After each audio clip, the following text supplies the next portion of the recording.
நான் 1984, 85 கதை புக்கு படிக்கவும், கதை எழுதவும் பழகின ஒரு காலத்தில், அப்போ தமிழ்நாட்டில் பெரும்பான்மையான எழுத்தாளர்கள் புரட்சி, விடியல், செங்கொடி, ஊர்வலம் அப்படி தான் எழுதுவாங்க.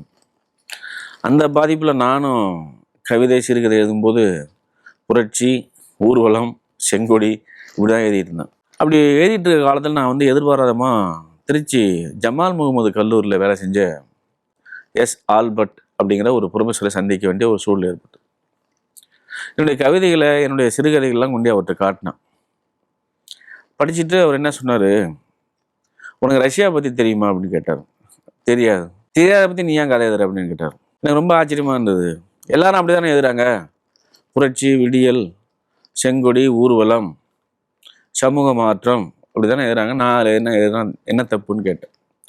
இல்லை, ஒரு எழுத்தாளன் அவனுக்கு என்ன தெரியுமோ அதுதான் எழுதணும், அவனுக்கு தெரியாத எழுதக்கூடாது. அதனால் இன்னையிலேருந்து நீ என்ன செய்யணும்னா, உனக்கு என்ன தெரியுமோ அதை எழுது, அதான் கதை. உனக்கு தெரியாத நீ எழுதாத. இது 1985, 86 அந்த வார்த்தை எனக்கு கேட்டேன். ஆனால் உண்மையிலேயே அந்த வார்த்தையை நான் அவ்வளோவா பொருட்படுத்தலை.